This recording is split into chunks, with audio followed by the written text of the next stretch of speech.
Но айнектин стояда мына пластиктен мына айнек кататтаган мына тростор мынакей. Нар жагында ham трос бар, бул жагында ham трос бар. Бул трос бул жака тартыла турган болсо, бул рельс бул жака түшөт. Бул жерде мынакей зым ороло турган дорожкасы бар атайын.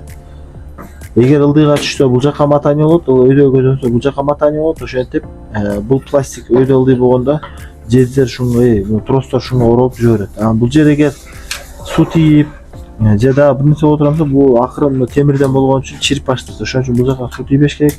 Дайым майлап туруш керек. Mo дорожкаларда таптаза анан майланган болсо мына жакшы чуркайт. Бул азыр мисалы мына майы жок, кургап калган, катып калган.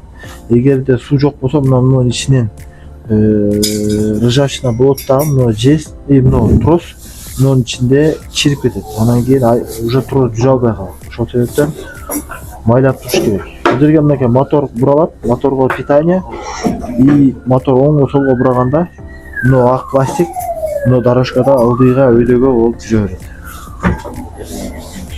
Бул механизм, тросовый механизм ушундай.